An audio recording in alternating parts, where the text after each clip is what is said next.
Banyak yang kaget dengan penunjukan Kluivert sebagai deputi ST di tengah upaya timnas Indonesia memburu tiket Piala Dunia 2026.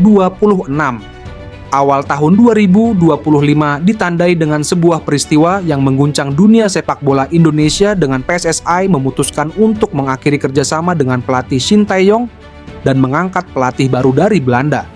Meski ditutupi, sosok pengganti ST akhirnya bocor oleh pakar transfer Fabrizio Romano yang mengungkap bahwa Patrick Kluivert telah sepakat untuk menjadi pelatih baru timnas Indonesia dengan kontrak 2 tahun plus opsi perpanjangan 2 tahun.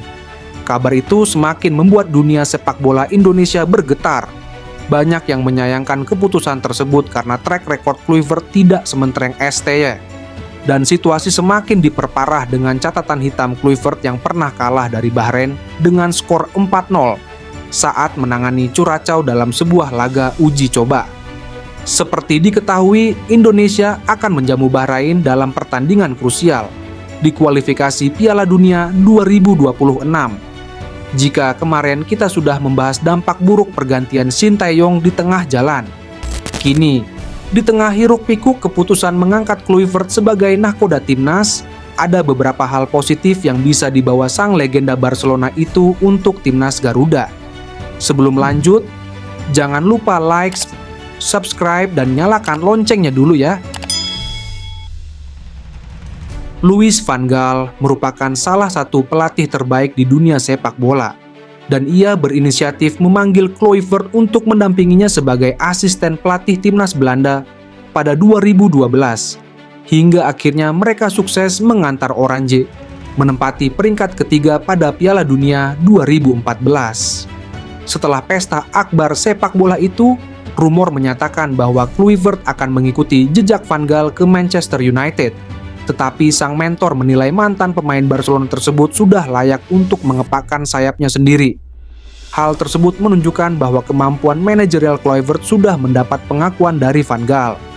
Dari sanalah kisah Kluivert dan Curaçao akhirnya bersemi. Bukan tanpa alasan Kluivert memilih timnas Curaçao. Ia memiliki ikatan spesial dengan ibunya berasal dari negara tersebut. Ibu saya dari kepulauan ini, dan saya benar-benar ingin memberikan sesuatu kembali.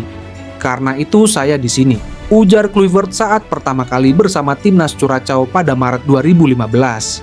Bagaimanapun juga, hal itu merupakan keputusan berat karena Curaçao memiliki situasi yang sangat buruk dalam hal sepak bola. Negara tersebut baru memiliki federasi sepak bola pada 2011 sehingga menjadi salah satu negara sepak bola termuda.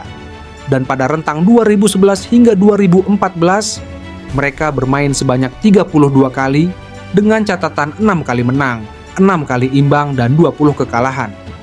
Dengan minimnya pengalaman dan hasil pertandingan yang tidak begitu memuaskan, ranking FIFA Curaçao di Desember 2014 berada di peringkat ke-151.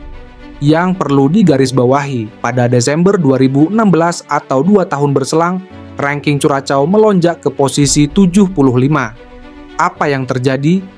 Ditunjuk pada 5 Maret 2015, Kluivert hanya memiliki beberapa pekan untuk mempersiapkan skuad menghadapi pertandingan perdana kualifikasi Piala Dunia zona CONCACAF melawan Montserrat. Untuk memperkuat timnas Curaçao, Kluivert menggunakan pengaruhnya untuk mencari pemain diaspora. Mengingat Curaçao adalah negara pecahan Antillen Belanda, maka tidak begitu sulit bagi sang pelatih untuk menelusuri pemain-pemain keturunan Curaçao.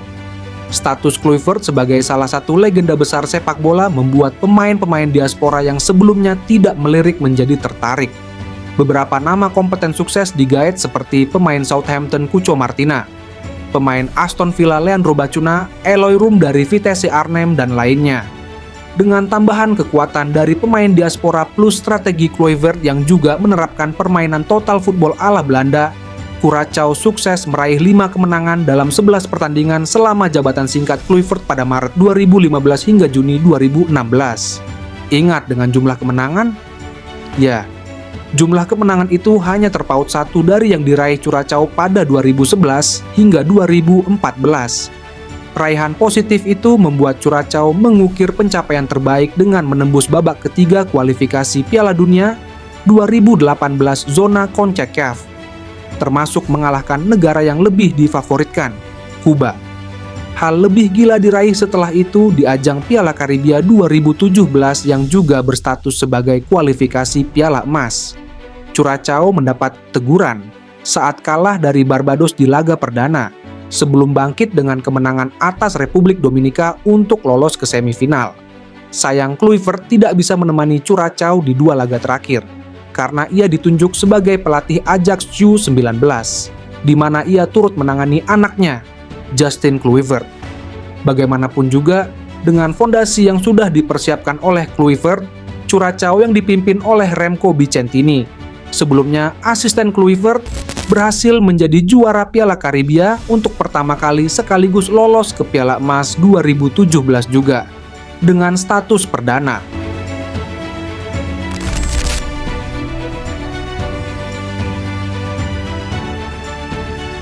Catatan Kluivert kurang meyakinkan setelah itu, termasuk saat menangani Curaçao untuk kedua kali pada 2021, di mana skuad asuhannya menelan 3 kekalahan dan hanya meraih 1 kemenangan dalam 6 pertandingan.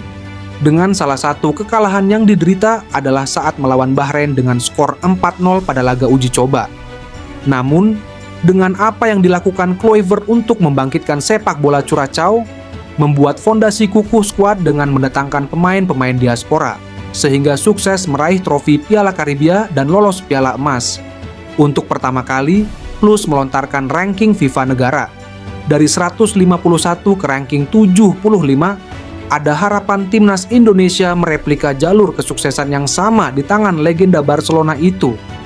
Keputusan Kluivert memaksimalkan pemain-pemain diaspora untuk timnas Curaçao tidak lepas dari situasi negara tersebut, yang memiliki kompetisi lokal sangat terbatas, mengingat jumlah penduduk hanya 159.000 jiwa, berbeda dengan Indonesia, yang sangat melimpah jumlah penduduknya.